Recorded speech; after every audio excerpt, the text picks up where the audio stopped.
Quick IAS compose your dream. Hello दोस्तों, quick IAS YouTube channel पे आपका स्वागत है। NCERT science class 10th chapter number हम लोग 3 देखेंगे। इसमें धातु और अधातु क्या होते हैं इनको जानेंगे। ठीक है, इनके क्या गुणधर्म होते हैं, इनकी क्या विशेषताएं होती हैं, इनके क्या जो है इंपॉर्टेंस होते हैं, धातुएं क्या होती हैं, उनके क्या उदाहरण होते हैं, अधातुएं क्या होती है, उनके क्या उदाहरण होते हैं, इनकी क्या जो है इंपॉर्टेंस होते हैं, सबको हम लोग यहाँ डिटेल में देखेंगे।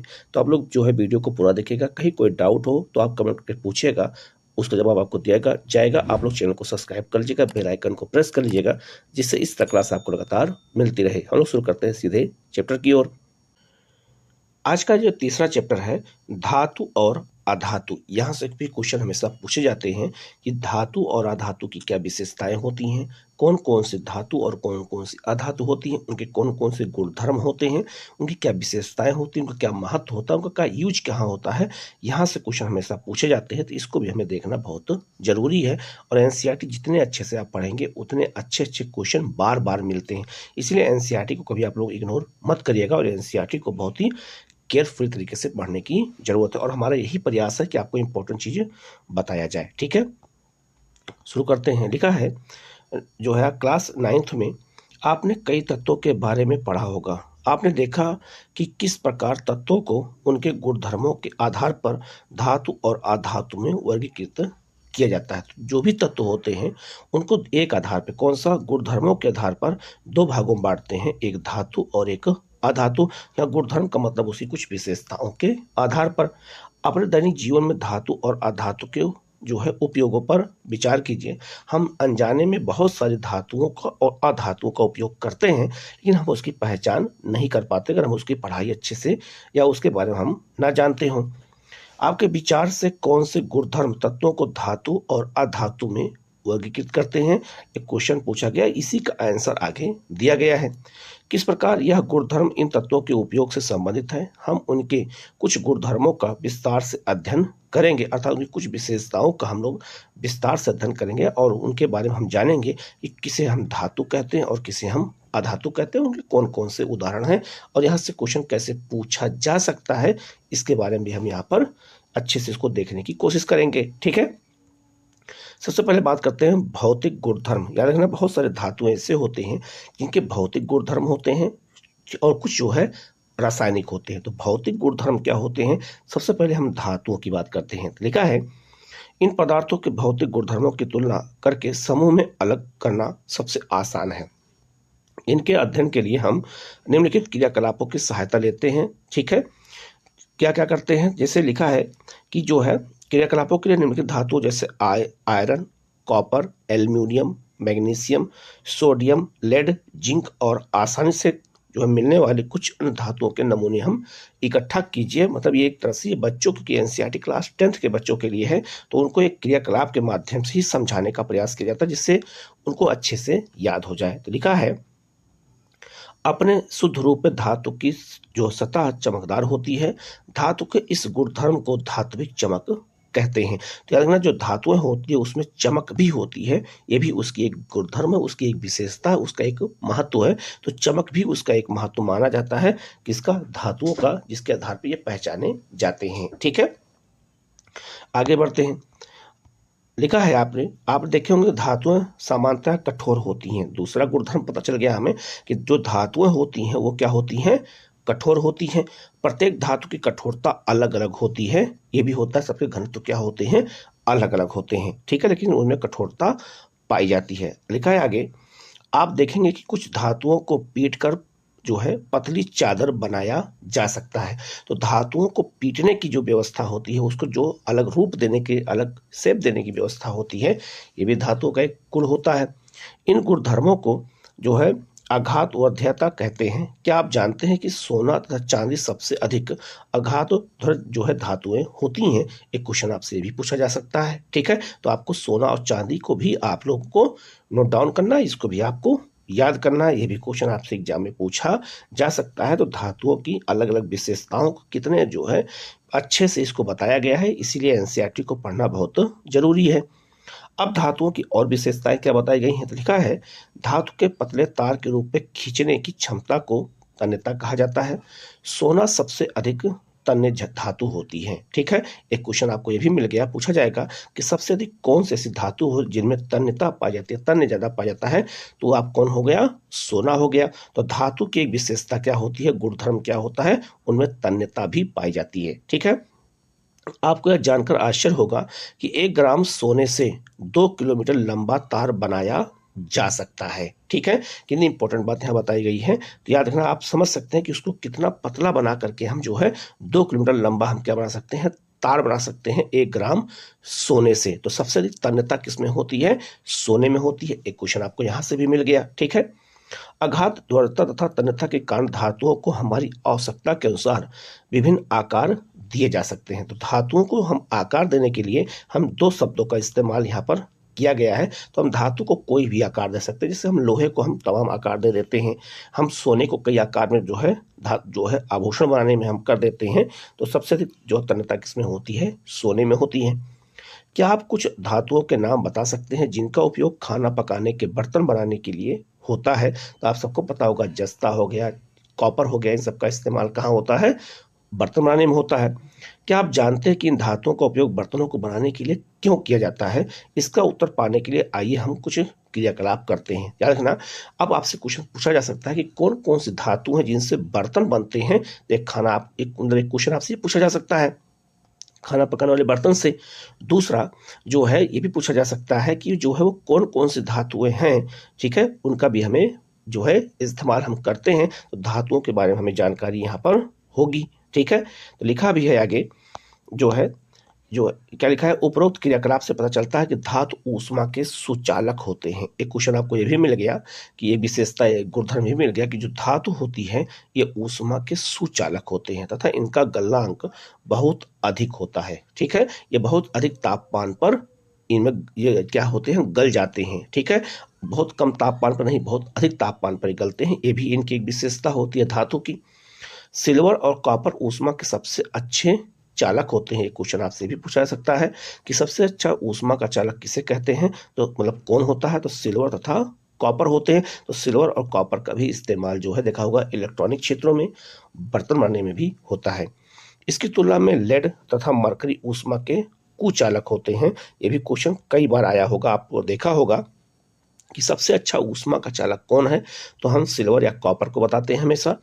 और इसकी तुलना में जो अगर ये भी पूछा जाता है सबसे मतलब कौन से ऐसे जो कुचालक होते हैं, तो सीसा में जो ऊष्मा का संचार नहीं होता है, और दूसरा मरकरी में भी नहीं होता है, और मरकरी द्रव अवस्था में एक धातु होती है। ठीक है, तो ये कुचालक होते हैं, ये भी बहुत महत्वपूर्ण है। ठीक है, क्या धातुएं विद्युत की भी चालक हैं, आइए जानते हैं। याद रखना, 2 बातें हैं यहाँ पर, विद्युत की चालकता अलग होती है और ऊष्मा की चालकता अलग होती है। दोनों में जो है आप कंफ्यूज मत करिएगा कि ये मत सोचिएगा कि ऊष्मा की चालकता को हम विद्युत की चालकता कह देंगे, नहीं, ऐसा नहीं होता है। तो ऊष्मा की चालकता अधिक अलग होती है और विद्युत की चालकता अलग होती है। तो यह क्वेश्चन इसलिए पूछा गया है कि विद्युत की चालकता भी होती है क्या धातुओं में, तो उसका आइए पता लगाते हैं। आंसर यहाँ पे दिया गया है, तो यहाँ पे आप देख सकते हैं एक जो है धातु विद्युत की सुचालक होती हैं। तो जो हमारे यहाँ जो बैटरी, जो बल्ब जलाए जाते हैं, उनमें जो है कहीं न कहीं धातुओं का इस्तेमाल होता है।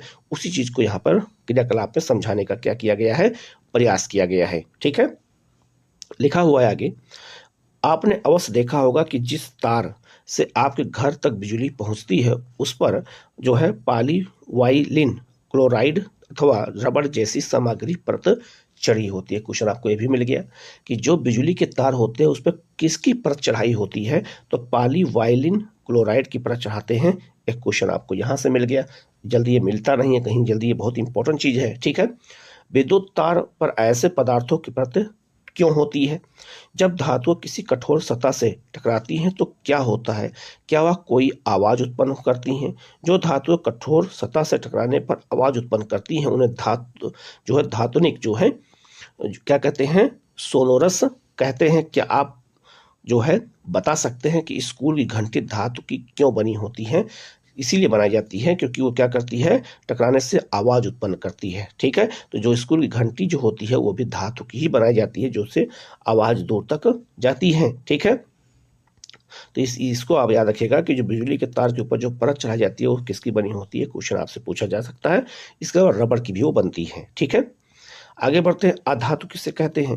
तो पिछली कक्षा में आप अध्ययन कर चुके हैं कि धातुओं की तुलना में अधातुओं की संख्या कम है। तो धातु अधिक है और जो है अधातुएं क्या होती हैं, वो कम है।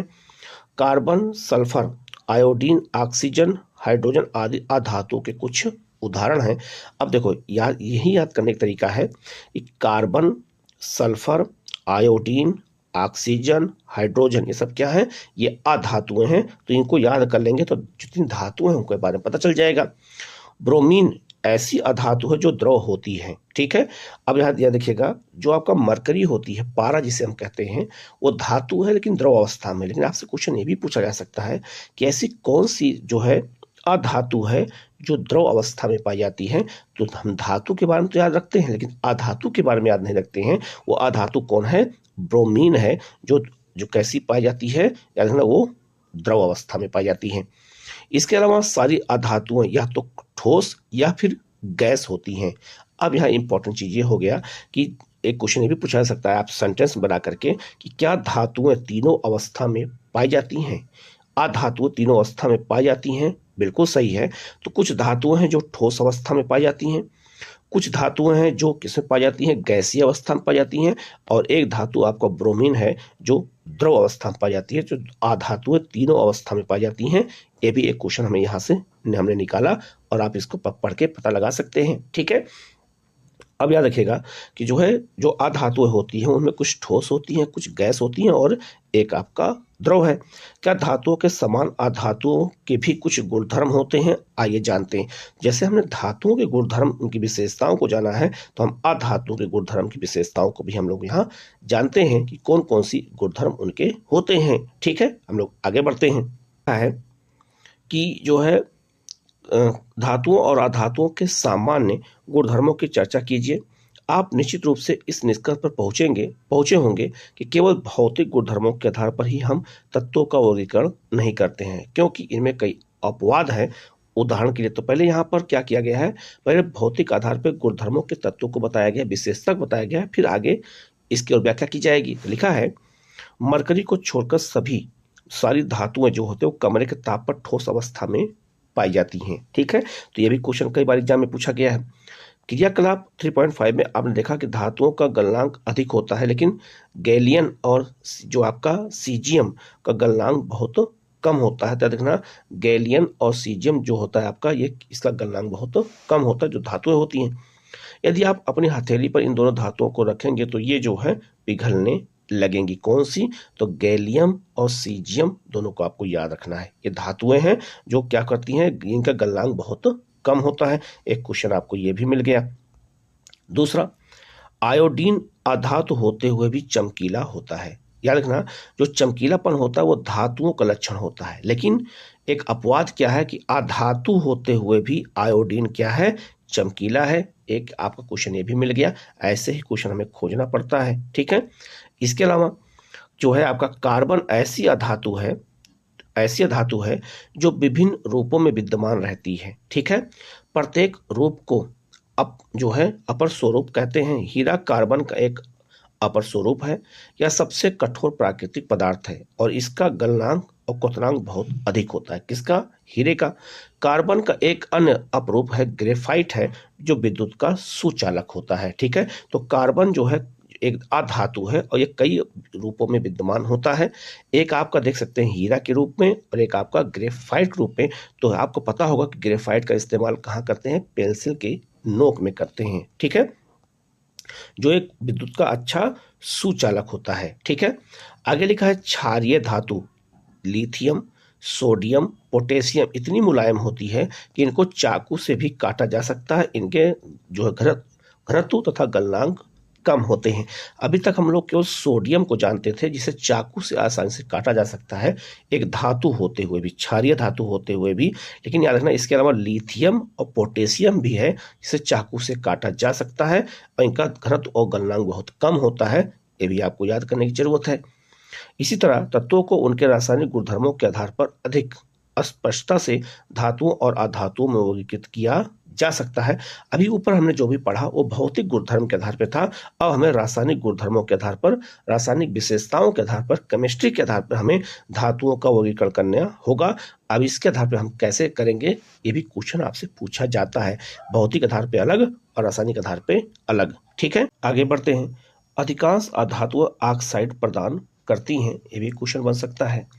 जो जल में घुलकर अम्ल बनाती हैं, ठीक है, जो अधातुएं होती हैं वो जल में घुल के क्या बनाती हैं, अम्ल बनाती हैं, अर्थात एसिड बनाती हैं। वहीं अधिकतर धातुएं क्षारीय ऑक्साइड प्रदान करती हैं। अब यहाँ बहुत महत्वपूर्ण क्वेश्चन है कि जो धातुएं होती हैं वो क्षारीय ऑक्साइड बनाती हैं और जो अधातुएं होती हैं वो अम्ल बनाती हैं। ये भी अपने आप में बहुत महत्वपूर्ण क्वेश्चन है, याद रखना है। ठीक है, अब यहाँ पे जितना मैंने आपको पढ़ाया है अभी तक उसमें आप देख सकते हैं कि कमरे के ताप पर द्रव होती है कौन सी धातु, आप बता ले जाएंगे। ऊष्मा की सबसे अच्छी चालक कौन होती है भी बता ले जाएंगे। चाकू से आसानी से काटा जा सकता है किसको, मैंने बता दिया था, सोडियम, लिथियम सबको।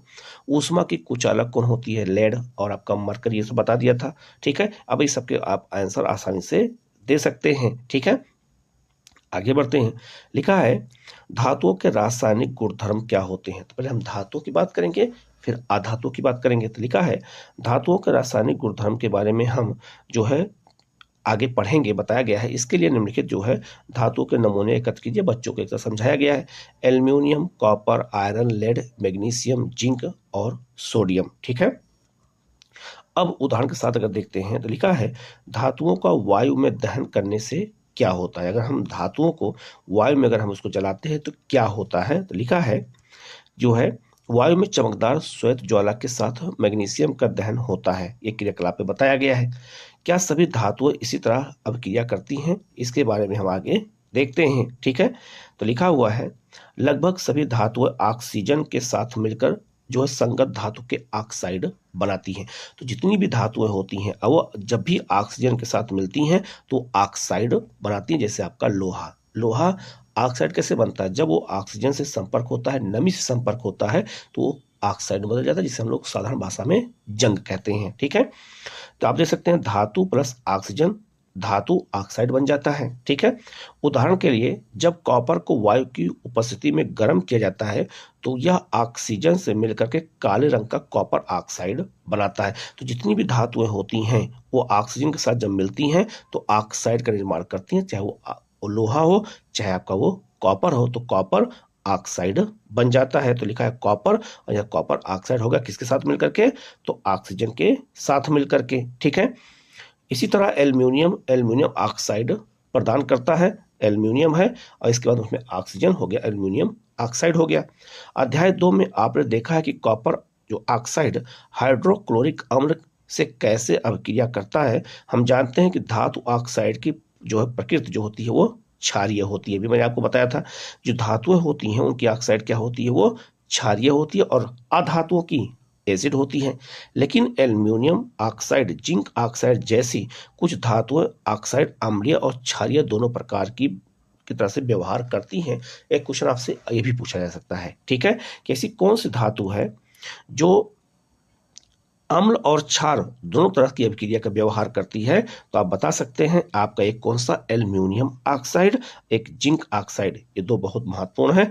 ऐसे ही क्वेश्चन आपसे खोज खोज के साइंस में पूछे जाते हैं, तो लगता है बहुत कठिन क्वेश्चन है। ठीक है, आगे लिखा है लवण और जो है जल प्रदान करते हैं, अभयधर्मी ऑक्साइड कहलाते हैं। इन्हें हम क्या कहते हैं, अभयधर्मी ऑक्साइड कहलाते हैं, जिनमें जो है अम्ल और क्षार दोनों की अभिक्रिया करने की जो है विशेषता पाई जाती है।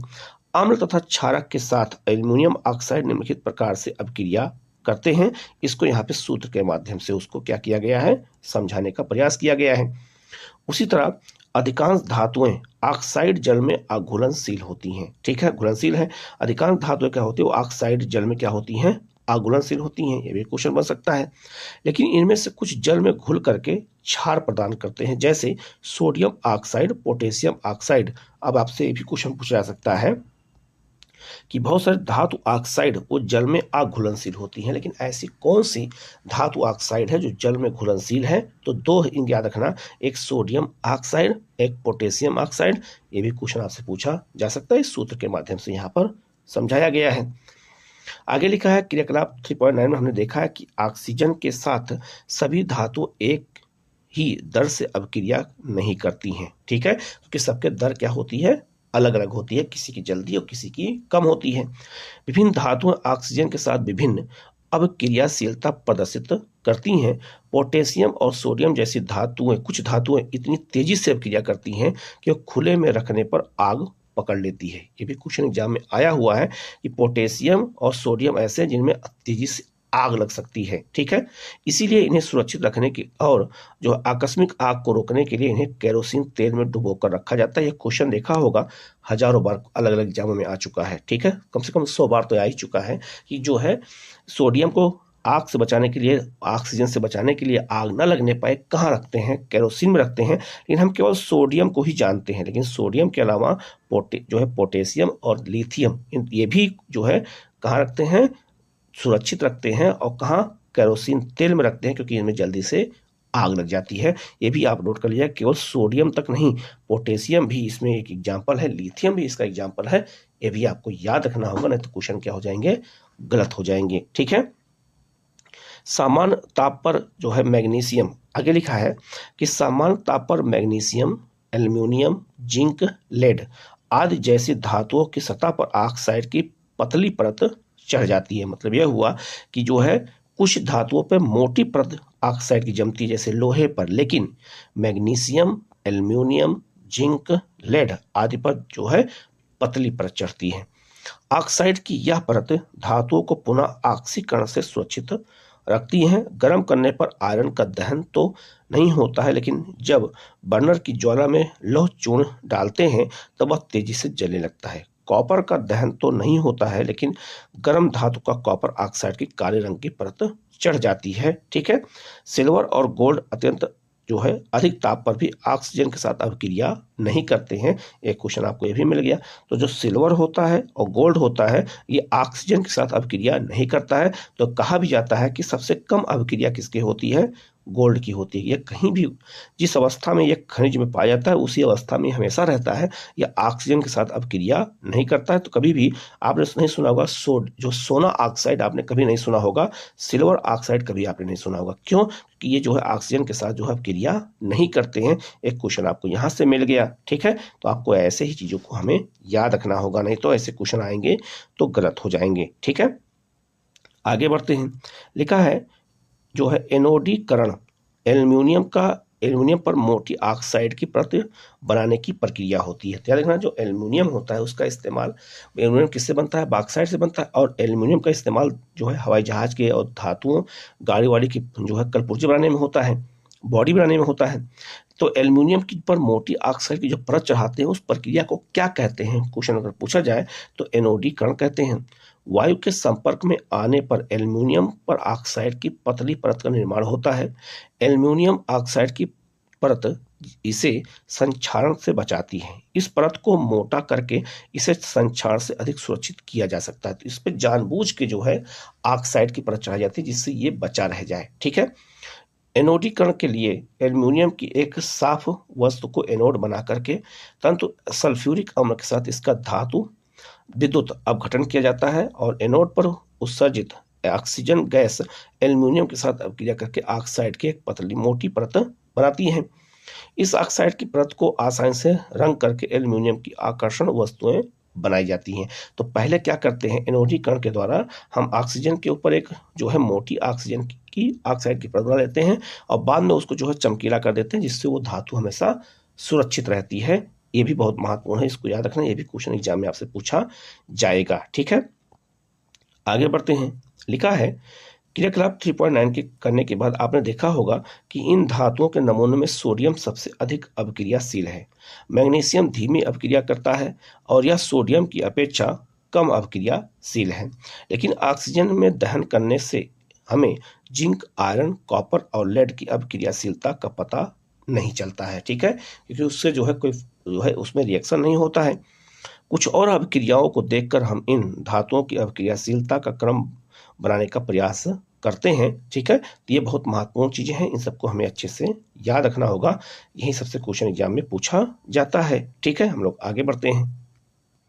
अब हम लोग धातुएं जब जल के साथ अभिक्रिया करती हैं तो क्या होता है इसको देख लेते हैं। तो धातुएं जल के साथ अभिक्रिया करती हैं तो उसका क्या परिणाम निकलता है इसके बारे में भी हम लोग जानते हैं, कि यहाँ से भी क्वेश्चन एग्जाम में आपसे पूछा जाता है। ठीक है, तो लिखा है यहाँ पे, जल के साथ अभिक्रिया करके धातुएं हाइड्रोजन गैस तथा धातु ऑक्साइड उत्पन्न करती हैं। ठीक है, कितना इंपॉर्टेंट बात बताया गया है कि जल के साथ जब अभिक्रिया धातुएं करती हैं तो हाइड्रोजन गैस का निर्माण करती हैं और धातु ऑक्साइड बनाती हैं। तो कौन सी गैस का निर्माण होता है ये भी पूछा जा सकता है। तो हाइड्रोजन गैस का होता है और ऑक्साइड बनाती हैं। जो धातु ऑक्साइड जल में घुलनशील हैं, जल में घुलकर धातु जो हाइड्रोक्साइड प्रदान करते हैं, लेकिन सभी धातु जल के साथ अभिक्रिया नहीं करती हैं। ठीक है, आगे लिखा आप देख सकते हैं, धातु प्लस जल धातु ऑक्साइड और हाइड्रोजन गैस मिलती है। धातु ऑक्साइड और जल मिलकर के धातु हाइड्रोक्साइड बनाते हैं। जो यहाँ पे लिखा गया उसी को सूत्र के माध्यम से समझाने का प्रयास किया गया है। ठीक है, आगे लिखा है, पोटेशियम और सोडियम जैसी धातुएं ठंडे जल के साथ तेजी से अभिक्रिया करती हैं, इसलिए उनमें आग लग जाती है। सोडियम और पोटेशियम की अभिक्रिया तेज तथा ऊष्मा छिपी होती है कि इससे उत्सर्जित हाइड्रोजन तत्काल प्रज्वलित हो जाता है। मतलब उसमें जो हाइड्रोजन निकलता है वो तेजी से क्या होता है, जलने लगता है, इसलिए उसको केरोसिन तेल में रखते हैं। ठीक है, उस सूत्र में यहाँ समझाया गया है, उससे ऊष्मा निकलने लगती है। जल के साथ कैल्शियम की अभिक्रिया थोड़ी धीमी होती है, क्योंकि याद रखना जो कैल्शियम है भी याद रखना धातु है, तो जल के साथ इसकी अभिक्रिया क्या होती है, थोड़ी धीमी होती है। यहाँ उत्सर्जित ऊष्मा हाइड्रोजन के प्रज्वलित होने के लिए पर्याप्त नहीं होती है, इसीलिए कैल्शियम के साथ जब जल का के साथ अभिक्रिया होती है तो उसमें आग नहीं लगती है। ठीक है, आगे लिखा है, क्योंकि उपरोक्त अभिक्रिया में उत्पन्न हाइड्रोजन गैस के बुलबुले कैल्शियम धातु की सतह पर चिपक जाते हैं, अतः कैल्शियम तैरना प्रारंभ कर देता है और आग नहीं लगती है। कितना इंपॉर्टेंट बात यहाँ बताया गया है। ठीक है, तो हाइड्रोजन गैस जो है याद रखना जल के साथ जब धातु अभिक्रिया करती है तो उससे उत्पन्न होती है, तो याद रखना बहुत इंपॉर्टेंट चीज है। ठीक है, मैग्नीशियम शीतल जल के साथ अभिक्रिया नहीं करती है। ठीक है, ये भी बहुत महत्वपूर्ण क्वेश्चन मिल गया। परंतु गर्म जल के साथ अभिक्रिया करके वह मैग्नीशियम हाइड्रोक्साइड और हाइड्रोजन गैस उत्पन्न करता है। कितना इंपॉर्टेंट बात बताया गया है कि मैग्नीशियम अगर ठंडे जल के साथ कोई अभिक्रिया नहीं करता, लेकिन अगर गर्म जल है तो अभिक्रिया करेगा और दो उत्पाद प्राप्त होंगे। पहला कौन सा, मैग्नीशियम हाइड्रोक्साइड, और दूसरा हाइड्रोजन गैस प्राप्त होगी। किससे, मैग्नीशियम से। ठीक है, आगे लिखा है, चूंकि हाइड्रोजन गैस के बुलबुले मैग्नीशियम धातु की सतह से चिपक जाते हैं, अतः यह भी तैरना प्रारंभ कर देती है और आग नहीं लगती है। तो मैग्नीशियम से भी आग नहीं लगेगी जब वो जल के साथ अभिक्रिया करेगा, लेकिन सोडियम के साथ ऐसा नहीं है। एल्युमिनियम, आयरन तथा जिंक जैसी धातुएं न तो शीतल जल के साथ और न ही गर्म जल के साथ अभिक्रिया करती हैं। कितना इंपॉर्टेंट बात बताया गया है। ठीक है, देख सकते हैं यहाँ पर कि मैग्नीशियम जो है गर्म जल के साथ अभिक्रिया करती है लेकिन ठंडे जल के साथ नहीं करती है, लेकिन एल्युमिनियम, आयरन और जिंक तीन ऐसी धातुएं हैं जो या ना तो गर्म जल के साथ और ना ही शीतल जल के साथ कोई अभिक्रिया नहीं करती हैं। यही सारे अपवाद क्वेश्चन आपसे एग्जाम में पूछे जाएंगे। ठीक है, आगे लिखा है, लेकिन भाप के साथ अभिक्रिया करके यह धातु ऑक्साइड तथा हाइड्रोजन प्रदान करती है। कितनी इंपॉर्टेंट बात बताई गई है कि एल्युमिनियम, आयरन और जिंक जो है गर्म और शीतल जल के साथ कोई अभिक्रिया नहीं करती है, लेकिन उसकी भाप के साथ अभिक्रिया करके धातु ऑक्साइड और हाइड्रोजन गैस उत्पन्न करती हैं। ये भी बहुत महत्वपूर्ण है। ठीक है, तो धातुओं के साथ जो जल की अभिक्रिया करके हाइड्रोजन गैस उत्पन्न होती है, ये बात आपको याद रखनी है। ठीक है, आगे लिखा है, अपवाद क्या है, लेड, कॉपर, सिल्वर और गोल्ड जैसी धातुएं जल के साथ बिल्कुल अभिक्रिया नहीं करती हैं। ये चार धातु याद रखिएगा, मोस्ट इंपोर्टेंट पॉइंट है, ये क्वेश्चन एग्जाम में आपसे पूछा जाएगा। ठीक है, तो लेड, कॉपर, सिल्वर और गोल्ड ये चार धातुएं ऐसी हैं जो जल के साथ बिल्कुल भी अभिक्रिया नहीं करती है। ये उसी अवस्था में हमेशा पाई जाती हैं। इससे ना तो हाइड्रोजन गैस उत्पन्न होती है और ना ही इससे धातु ऑक्साइड का निर्माण होता है। कितनी इंपॉर्टेंट बात यहाँ बताई गई है, ये भी आपको अच्छे से याद रखना होगा। ये सारे क्वेश्चन एग्जाम में आपसे पूछे जाते हैं। ठीक है, आगे लिखा है, क्या होता है जब धातु अम्लों के साथ अभिक्रिया करती है। अभी मैंने क्या बताया, जब धातुएं जल के साथ अभिक्रिया करती है तो क्या क्या होता है मैंने पूरा बता दिया है। अब धातु अम्लों के साथ, एसिड के साथ जब अभिक्रिया करती है तो क्या होता है, तो लिखा है, आपने पहले ही अध्ययन कर चुके हैं कि धातु अम्ल के साथ अभिक्रिया करके संगत जो है लवण जो आपको बनाती हैं तथा हाइड्रोजन गैस प्रदान करती हैं। याद रखना, यह देखना ये भी इंपॉर्टेंट है कि अम्लों के साथ हाइड्रोजन गैस भी उत्पन्न होती है। तो धातु प्लस जो है तनु अम्ल है और लवण और जो हाइड्रोजन मिल रहा है यहाँ पे, ठीक है। तो जब जल के साथ अभिक्रिया होती है तो वहाँ पे ऑक्साइड बनता है, लेकिन यहाँ पे क्या बन रहा है, यहाँ पे आपका साल्ट और हाइड्रोजन गैस उत्पन्न हो रही है। लेकिन क्या सभी धातु इसी प्रकार अभिक्रिया करती हैं? आइए हम लोग पता लगाते हैं। उसी जल के साथ हम लोग जैसे जल के बारे में समझे हैं वैसे इसके बारे में हम लोग समझते हैं। तो लिखा है तनु हाइड्रोक्लोरिक अम्ल के साथ मैग्नीशियम, एल्यूमिनियम, जिंक और आयरन की अभिक्रियाओं के लिए समीकरण लिखिए। जब धातुएं नाइट्रिक अम्ल के साथ अभिक्रिया करती है, तो नाइट्रिक अम्ल क्या है, एक एसिड है, तब हाइड्रोजन गैस उत्सर्जित नहीं होती है। कितना इंपॉर्टेंट बात बताया गया है कि जो है धातुएं जब नाइट्रिक अम्ल के साथ अभिक्रिया करती हैं तो कोई भी हाइड्रोजन गैस उत्पन्न नहीं करती हैं। ये भी एक अपने आप में बहुत महत्वपूर्ण क्वेश्चन बनेगा, क्योंकि जो है आपका HNO3 एक प्रबल ऑक्सीकरण कारक होता है जो उत्पन्न H2 को ऑक्सीकृत करके जल में परिवर्तित कर देता है, ठीक है। और स्वयं नाइट्रोजन के किसी ऑक्साइड में जो है क्या हो जाता है, अपचयित हो जाता है। ये सब नाइट्रोजन के ऑक्साइड हैं, ठीक है। लेकिन मैग्नीशियम और मैग्नीज अति तनु के साथ अभिक्रिया कर H2 गैस उत्सर्जित करते हैं। तो मैग्नीशियम और मैग्नीज जो है ये क्या करते हैं, ये हाइड्रोजन गैस उत्पन्न कर देते हैं, ठीक है। आगे लिखा है क्रियाकलाप जो है 311 में आपने देखा कि बुलबुले बनने के दर मैग्नीशियम के साथ सबसे अधिक थी। इस स्थिति में अभिक्रिया करके अधिक ऊष्मा छिपी थी। अभिक्रियाशीलता इस क्रम में घटती है। तो सबसे अधिक अभिक्रियाशीलता किसमें होती है, मैग्नीशियम में, ठीक है। और सबसे कम किसमें होती है, तो याद रखना आपका आयरन में। कॉपर की स्थिति में ना तो बुलबुले बनते हैं और ना ही भाप में कोई परिवर्तन होता है। तो एक अपवाद कौन हो गया, आपका जो है कॉपर हो गया। इससे पता चलता है कि कॉपर तनु HCl के साथ अभिक्रिया नहीं करती है। ये भी अपने आप में बहुत महत्वपूर्ण क्वेश्चन है, पूछा जा सकता है, ठीक है। आगे लिखा है एक्वा रेजिया। एक्वा रेजिया क्या है, जो है रॉयल जल का लैटिन शब्द है। 3.1 के अनुपात में साद्र हाइड्रोक्लोरिक अम्ल और साद्र नाइट्रिक अम्ल का ताजा मिश्रण होता है। यह गोल्ड को गला सकता है। कौन, याद रखना ये आपका हाइड्रोक्लोरिक अम्ल और जो है नाइट्रिक अम्ल, ये गोल्ड को क्या कर सकता है, गला सकता है। जबकि दोनों में से किसी अम्ल में अकेले यह क्षमता नहीं होती। दोनों मिल करके ही गोल्ड को गला सकते हैं, अकेले नहीं। एक्वा रेजिया भवकता द्रव के साथ प्रबल जो है संचारक होता है। यह उन अभिक्रमों में से एक है जो गोल्ड और प्लेटिनम को गलाने में समर्थ होता है। तो ये भी क्वेश्चन एग्जाम में आया हुआ है, इसको भी हमें याद करने की जरूरत है, ठीक है।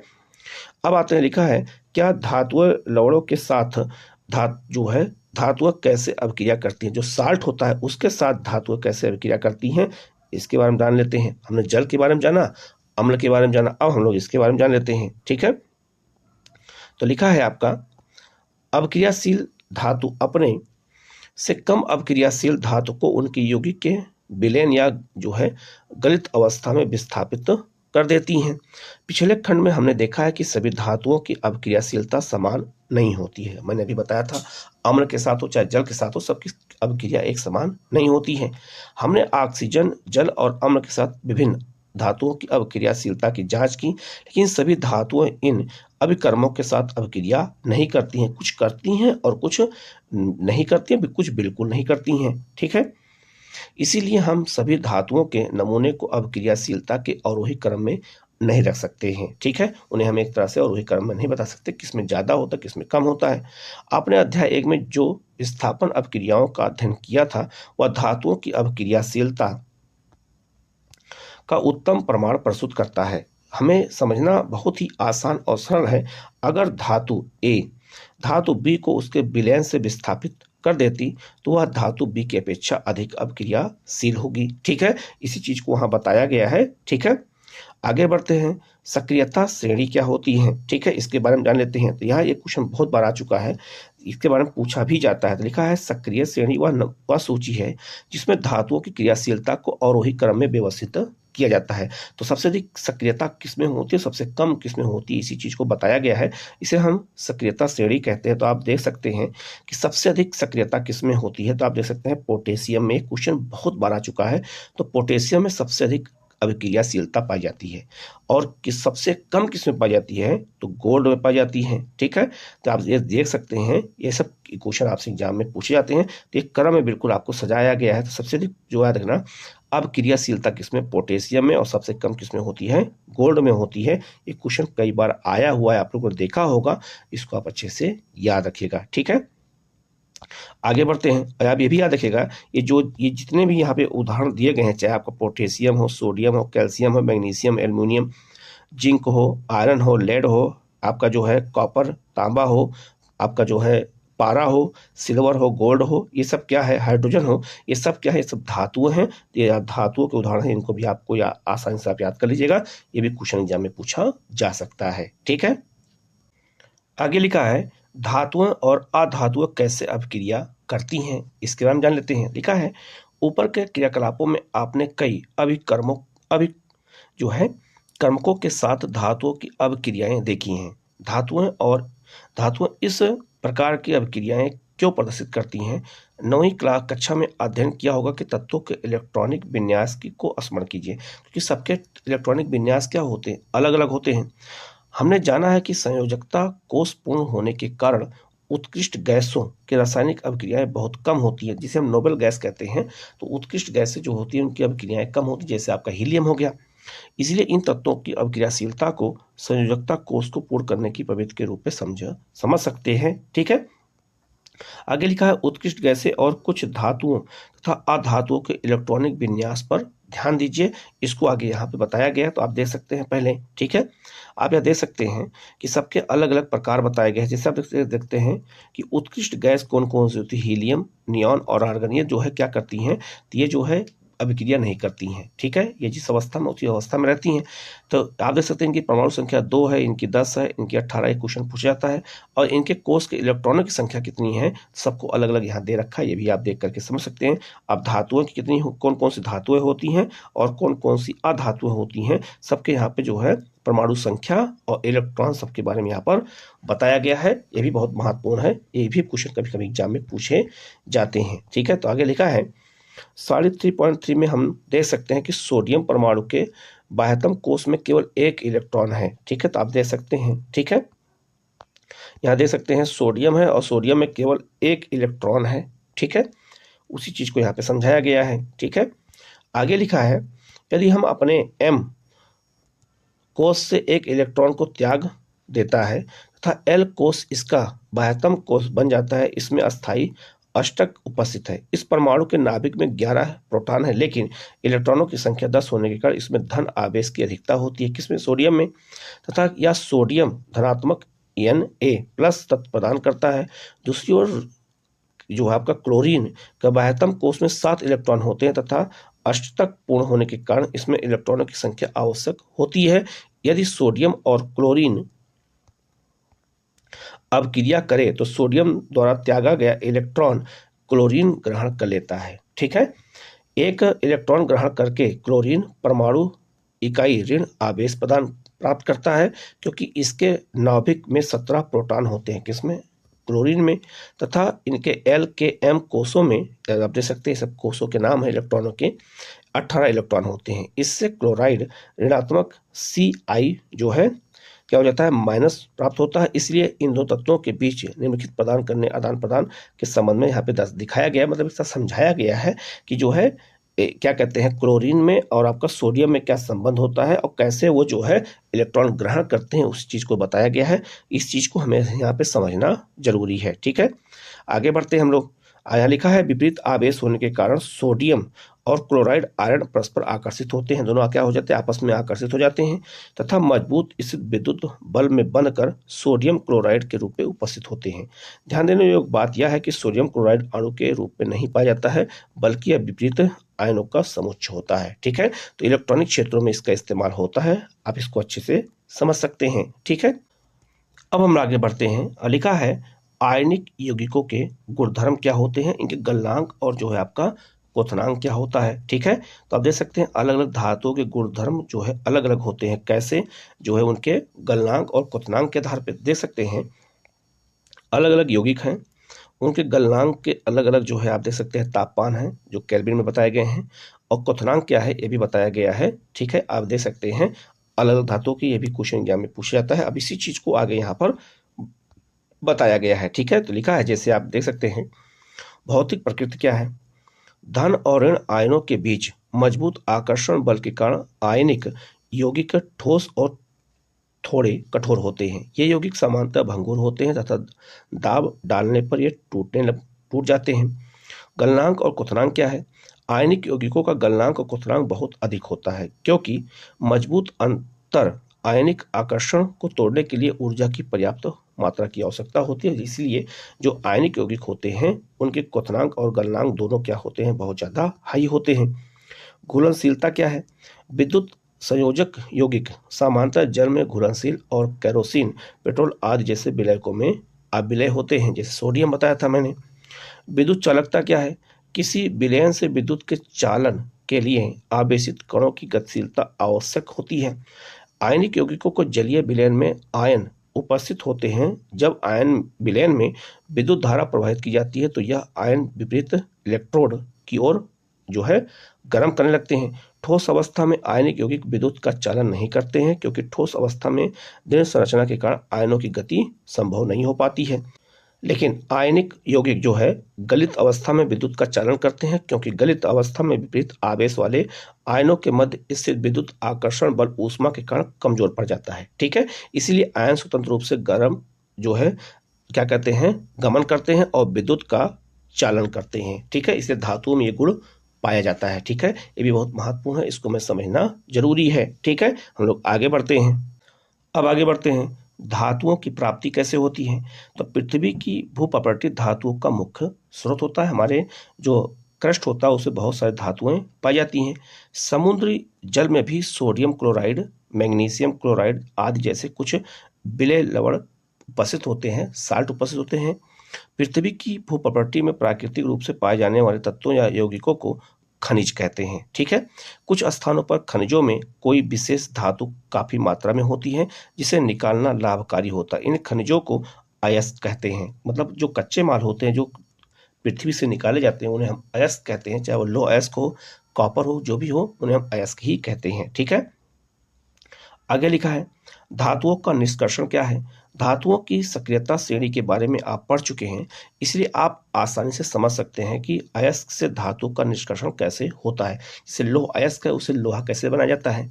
कुछ धातुएं भूप्रकृति में स्वतंत्र अवस्था में पाई जाती हैं जैसे सोना, तो कुछ धातुएं अपने यौगिकों के रूप में मिलती हैं। ठीक है, सक्रियता श्रेणी में नीचे आने वाली धातुओं में सबसे कम अभिक्रियाशील होती है, ये स्वतंत्र अवस्था में पाई जाती है। उदाहरण के लिए गोल्ड, जिससे मैंने अभी आपको बताया है, तो ये कम अभिक्रियाशील होती है। गोल्ड के बाद कौन होगा, सिल्वर अर्थात चांदी, इसके ऊपर कौन होगा, प्लेटिनम, और फिर उसके बाद कॉपर होगा। ये स्वतंत्र अवस्था में पाए जाते हैं। ठीक है, कॉपर और सिल्वर अपने सल्फाइड और ऑक्साइड के अयस्क के रूप में संयुक्त अवस्था में भी पाए जाते हैं। ठीक है, सक्रियता श्रेणी में सबसे ऊपर धातु जो है अगर देखा जाए तो उसमें सबसे ऊपर कौन होता है, पोटेशियम होता है। इतनी अधिक अभिक्रियाशील होती है कि यह कभी भी स्वतंत्र रूप में नहीं पाई जाती है, इसीलिए पोटेशियम, सोडियम इन सबको कहाँ रखते हैं, मिट्टी के तेल में रखते हैं। सक्रिय श्रेणी के मध्य की धातुओं में जो है जिंक, जो है आपका आयरन, ये सब होता है कि अब क्रियाशीलता मध्यम होती है। पृथ्वी की भूप्रकृति में मुख्यतया ऑक्साइड, सल्फाइड और कार्बोनेट के रूप में पाई जाती हैं। आप देखेंगे कि कई धातुओं के अयस्क ऑक्साइड होते हैं और ऑक्सीजन की अत्यधिक अभिक्रियाशीलता और पृथ्वी पर उनके प्रचुर मात्रा में पाए जाने के कारण ऐसा होता है। ठीक है, क्योंकि उनमें ऑक्सीजन बहुत ज़्यादा पाई जाती है, इसीलिए वो अभिक्रिया वहीं पर करने लगते हैं। ठीक है, इस प्रकार अभिक्रियाशीलता के आधार पर हम धातुओं को निम्नलिखित 3 वर्गों में विभाजित कर सकते हैं। निम्न अभिक्रियाशील धातुएं, मध्यम अभिक्रियाशील धातुएं और उच्च अभिक्रियाशील धातुएं। प्रत्येक वर्ग में आने वाली धातुओं को प्राप्त करने के विभिन्न तकनीकों का प्रयोग किया गया है। मतलब यह हुआ कि बहुत सारी धातुएं ऐसी हैं जो बहुत निम्न अभिक्रियाशील करती है, जिसमें आपका गोल्ड हो गया, मध्यम में आपका जैसे आयरन हो गया, और आपका उच्च में जैसे पोटेशियम, आपका सोडियम हो गया। ठीक है, उसी चीज को आप देख सकते हैं यहाँ पर एक ग्राफ के माध्यम से समझाने का क्या किया गया है, प्रयास किया गया है। तो आप देख सकते हैं सबको। ठीक है, ये एक प्राकृतिक अवस्था में उपस्थित है, एक कार्बन के उपयोग से अपचयन होता है इनका, और ये विद्युत अवघटन होते हैं, उसी चीज को यहाँ पर समझाने का प्रयास किया गया है। ठीक है, आगे लिखा है अयस्क से शुद्ध धातु का निष्कर्षण कई चरणों में होता है। इन चरणों का जो है आगे बताया गया है। ठीक है, प्रत्येक चरण को विस्तृत से चर्चा की गई है कि जो धातुएं होती हैं, जो अयस्क होते हैं, उनसे धातुएं कैसे प्राप्त की जाती हैं। ठीक है, अब आगे बढ़ते हैं। सक्रियता श्रेणी में नीचे आने वाली धातुओं का निष्कर्षण कैसे होता है। सक्रियता श्रेणी में नीचे आने वाली धातुएं काफी जो है अनभिक्रिया होती है, मतलब उनमें कोई क्रिया नहीं होती, जैसे गोल्ड हो गया। इन धातुओं के ऑक्साइड को केवल गर्म करके ही धातु प्राप्त किया जा सकता है। उदाहरण के लिए सिनाबार मरकरी पारद का एक अयस्क होता है। याद रखना, भी क्वेश्चन कभी पूछा जाता है कि जो आपका पारा होता है उसके अयस्क कच्चे माल को क्या कहते हैं, सिनाबार कहते हैं। वायु में गर्म करने पर यह सबसे अधिक जो है मर्क्यूरिक ऑक्साइड में परिवर्तित होती है और अधिक गर्म करने पर यह जो है मर्क्यूरिक ऑक्साइड मरकरी पारद में अपचयित हो जाती है। ठीक है, तो ये भी बहुत महत्वपूर्ण है। ठीक है, इसी प्रकार प्राकृतिक रूप से जो है अगर देखा जाए तो जो कॉपर होता है वो भी केवल वायु में गर्म करके इसको अयस्क से अलग किया जाता है। किसको, कॉपर को गर्म करके। ये भी क्वेश्चन आपसे एग्जाम में पूछा गया है और पूछा जाएगा भी। आगे लिखा है सक्रियता श्रेणी के मध्य में स्थित धातुओं का निष्कर्षण कैसे होता है, जो मध्य में है, जिनमें जो जैसे आयरन हो गया। लिखा है सक्रियता श्रेणी के मध्य में स्थित धातु जैसे आयरन, जिंक, लेड, कॉपर की अभिक्रियाशीलता मध्यम होती है, न ज्यादा कम होती है न ज्यादा अधिक होती है। प्रकृति में यह प्रायः सल्फाइड और कार्बोनेट के रूप में पाई जाती है। सल्फाइड या कार्बोनेट की तुलना में धातु को उनके ऑक्साइड से प्राप्त करना अधिक आसान है। इसीलिए अपचयन से पहले धातु के सल्फाइड और कार्बोनेट को धातु ऑक्साइड में परिवर्तित करना आवश्यक होता है। इसीलिए उसको क्या करते हैं, हम उसे परिवर्तित कर देते हैं।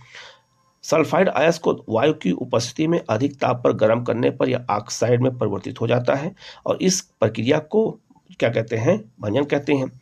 कार्बोनेट अयस्क को सीमित वायु में अधिक ताप पर गर्म करके यह ऑक्साइड में परिवर्तित हो जाता है। कौन, क्या देखना, कार्बोनेट। इस अभिक्रिया को जो क्या कहते हैं, निस्तापन कहा जाता है। और जिंक के अयस्कों के जो भंजन और निस्तापन के समय निम्नलिखित रासायनिक अभिक्रियाएं होती हैं, तो उसको यहाँ पे समझाया गया है, भंजन और निस्तापन क्या होता है। ठीक है, इसके बाद कार्बन जैसे उपयुक्त अपचायक का उपयोग कर धातु ऑक्साइड से धातु प्राप्त किया जाता है। उदाहरण के लिए जब जिंक ऑक्साइड को कार्बन के साथ गर्म किया जाता है तो वह जिंक धातु में क्या हो जाता है, अपचयित हो जाता है, मतलब परिवर्तित हो जाता है। ठीक है, ये भी बहुत महत्वपूर्ण है। ठीक है, आगे बताया गया है प्रथम अध्याय में दिए गए ऑक्सीकरण और अपचयन प्रक्रम के आप पहले ही जो है परिचित हैं।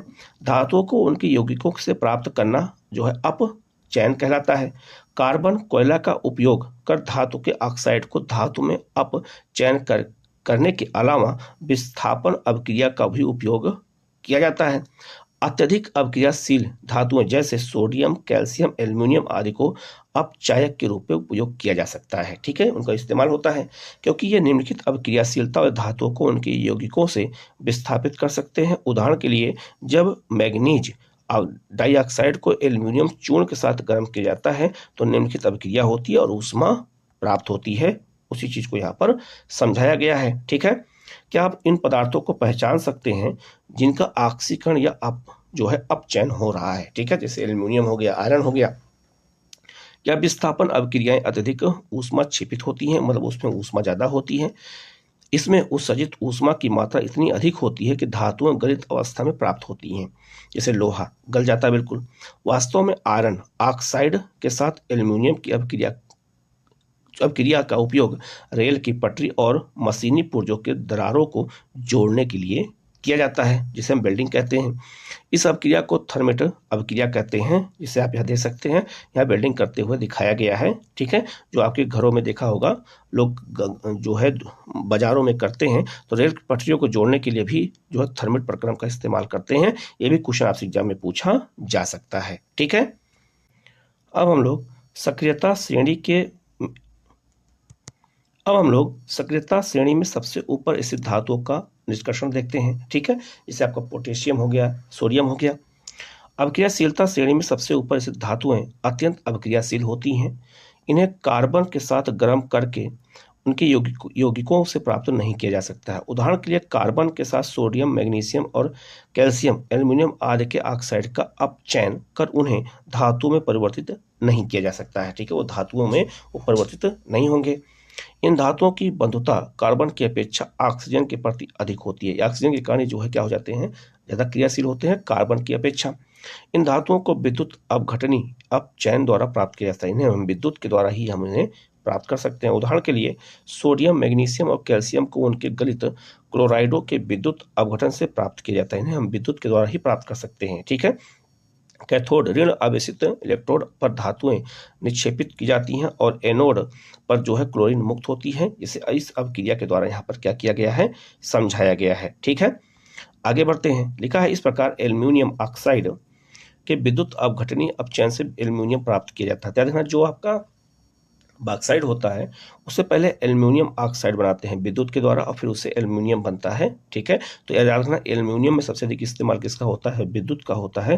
ये भी क्वेश्चन कई बार एग्जाम में आया है, पूछा जा सकता है। ठीक है, अब हम लोग धातुओं का परिष्करण के बारे में समझते हैं, मतलब उसके शुद्ध रिफाइन कैसे होता है और शुद्ध कैसे प्राप्त होता है ये। ठीक है, तो लिखा है ऊपर वर्णित विभिन्न जो है अपचयन प्रक्रमों से प्राप्त धातुएं पूर्ण रूप से शुद्ध नहीं होती हैं। इनमें अपद्रव्य होते हैं जिन्हें हटा करके ही शुद्ध रूप प्राप्त किया जाता है, तो उसे हम क्या कहते हैं, परिष्करण कहते हैं। ठीक है, धातुओं से अपद्रव्य को हटाने के लिए सबसे पहले प्रचलित विधि विद्युत अपघटनी क्या होता है, परिष्करण होता है। तो विद्युत के द्वारा ही उसके हम अशुद्धियों को क्या करते हैं, हटाते हैं। कैसे हटाते हैं, तो लिखा है विद्युत अपघटनी जो है परिष्करण क्या होता है, copper, zinc, tin, nickel, silver, gold आदि जैसी अनेक धातुओं का जो है परिष्करण विद्युत अपघटन द्वारा ही किया जाता है। उन्हें शुद्ध इसी मतलब विद्युत के द्वारा ही किया जाता है। ठीक है, इस प्रक्रम में अशुद्ध धातु को एनोड तथा शुद्ध धातु को पतली परत को जो है कैथोड बनाया जाता है। धातु के जो है आपका जो साल्ट होता है विलयन के उपयोग करके विद्युत अपघटन के रूप में होता है। ठीक है, विद्युत अपघटन से जब पारा जो मतलब धारा प्रवाहित होती है तब एनोड पर स्थित अशुद्ध धातु विद्युत अपघटन में मतलब घुल जाती है और इतनी ही मात्रा में शुद्ध धातु विद्युत अपघटन से कैथोड पर निक्षेपित होती है। तो कैथोड और एनोड के द्वारा ही विद्युत क्या करते हैं, विद्युत के द्वारा हम उसे शुद्ध करते हैं। विलय अशुद्धियां विलयन में चली जाती हैं और अविलय अशुद्धियां एनोड तली पर निक्षेपित हो जाती हैं, जिसे हम एनोड पंख कहते हैं, जमा हो जाते हैं और वो जो है बिल्कुल शुद्ध अवस्था में पाया जाता है। ठीक है, अब आते हैं संक्षारण क्या होता है, इसे हम लोग जंग लगना कहते हैं। तो लिखा है इसके बारे हम लोग पहले भी पढ़ चुके हैं कि जंग लगने को जैसे लोहे में, कॉपर में, सिल्वर में जंग लगता है, सबके अलग अलग जो है रूप होते हैं। लिखा है खुली वायु में कुछ दिन छोड़ देने पर सिल्वर की वस्तुएं काली हो जाती हैं, सबको पता होगा। सिल्वर पर वायु में उपस्थित सल्फर के साथ अभिक्रिया कर जो है सिल्वर जो है सल्फाइड की परत बनने के कारण ऐसा होता है। तो याद रखना उसे हम क्या कहते हैं, संक्षारण कहते हैं और ये उस पर सिल्वर पर काली परत जम जाती है। ठीक है, उसी प्रकार से कॉपर वायु में उपस्थित आर्द्र कार्बन डाइऑक्साइड के साथ अभिक्रिया करता है, जिससे इसकी सतह से भूरे रंग की चमक धीरे धीरे खत्म हो जाती है और इस पर हरे रंग की परत चढ़ जाती है। यह हरा पदार्थ बेसिक कॉपर कार्बोनेट होता है। ये भी क्वेश्चन एग्जाम में आया हुआ है कि वो कॉपर के ऊपर जो जंग जैसा लगता है जो हरे रंग का होता है वो क्या होता है, तो बेसिक कॉपर कार्बोनेट होता है। ठीक है, आगे लंबे समय तक आर्द्र वायु में रहने पर लोहे पर भूरे रंग की जो है क्या कहते हैं, पतली परत चढ़ जाती है, उसे हम जंग कहते हैं और जंग लगने पर लोहे का भार क्या हो जाता है, अधिक हो जाता है। ठीक है, ये भी हमें अच्छे से याद रखना है। आइए उन परिस्थितियों का पता लगाएं जिसमें लोहे पर जंग लगती है, ये भी हम लोग देख लेते हैं। ठीक है, तो वायु की उपस्थिति में ही लोहे में जंग लगती है। इसी चीज को यहाँ पर सूक्ष्म वायु और जो है आर्द्र वायु के रूप में यहाँ पर दिखाया गया है। ठीक है, जिससे आप यहाँ पर आसानी से समझ सकते हैं। लिखा है आगे, लिखा है जो जंग लग जाता है अगर तो उसे जो है संक्षारण से सुरक्षा कैसे करते हैं, तो पेंट करके, तेल लगा करके, ग्रीस लगा करके, जो है शहद लेपन मतलब जस्ता, उस पर जस्ता का लेपन करके तो लोहे की वस्तुओं पर जस्ते की परत चढ़ाते हैं, तो उसे हम क्या कहते हैं, शहद लेपन कहते हैं। ठीक है, क्रोमियम लेपन करके, एनोडीकरण करके या जो है मिश्र धातु बनाकर लोहे को जंग लगने से हम बचा सकते हैं। ठीक है, लिखा है आगे जो है लोहे और इस्पात को जंग से सुरक्षित रखने के लिए उन पर जस्ते या जिंक की पतली परत चढ़ाने की विधि को सैद लेपन कहते हैं। तो लोहे को जंग से बचाने के लिए हम क्या करते हैं, जिंक या जो है क्या करते हैं, जस्ते का उस पर लेप कर देते हैं। ये बहुत महत्वपूर्ण है, ये भी क्वेश्चन एग्जाम में आया हुआ है। जस्ते की परत नष्ट हो जाने के बाद भी सैद लेपित वस्तु जंग से सुरक्षित रहती है। क्या आप इसका कारण बता सकते हैं, क्योंकि उसमें उसकी मात्रा रहती है। ठीक है, धातु के गुणधर्मों को बेहतर बनाने की अच्छी विधि क्या है, मिश्रावतन है।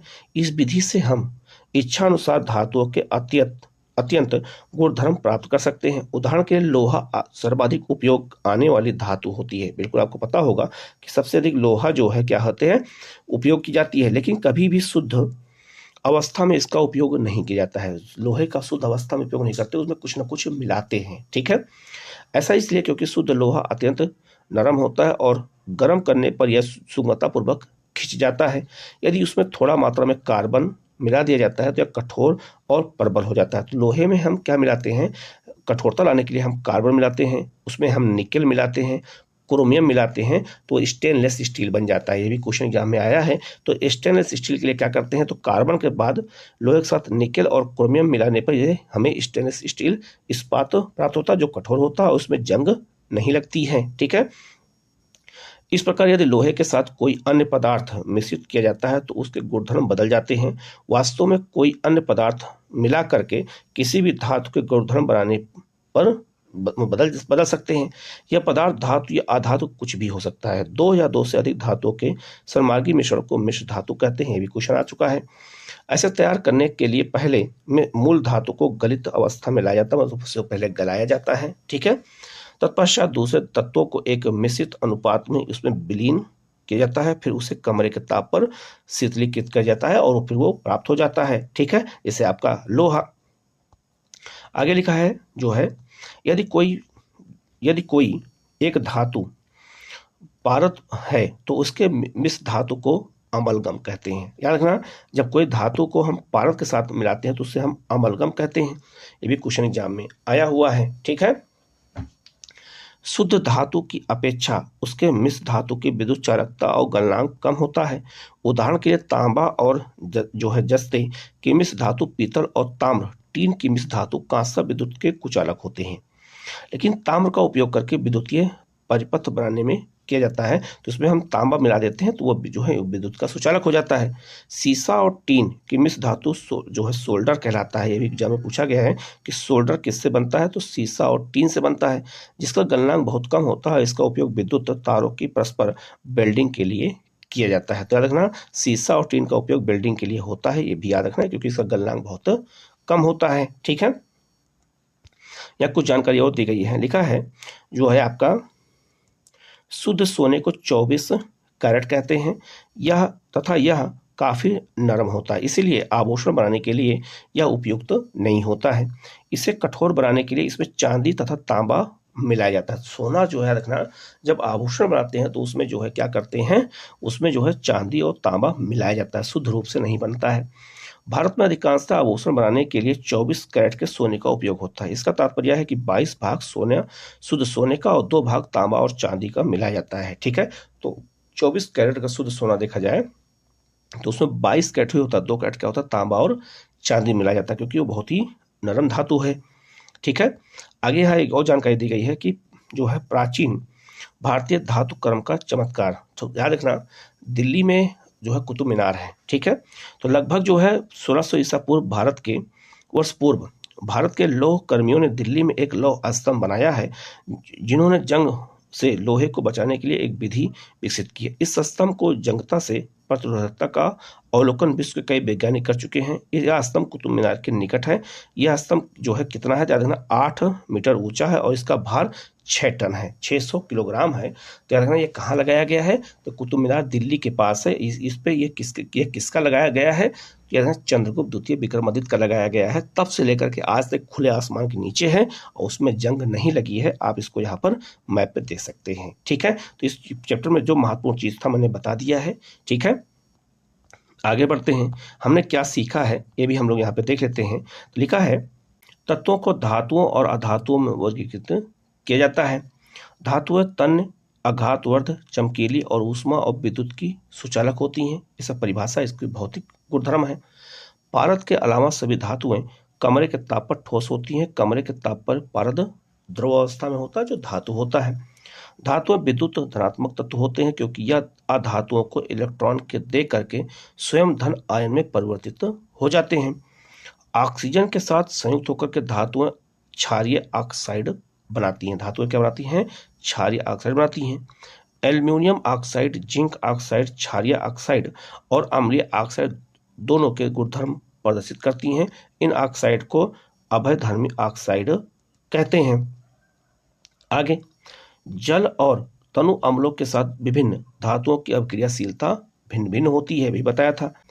आगे है, अभिक्रियाशीलता के आधार पर अवरोही क्रम में व्यवस्थित समान धातुओं की सूची को सक्रियता श्रेणी कहते हैं। कौन ज्यादा सक्रिय और कौन कम सक्रिय है।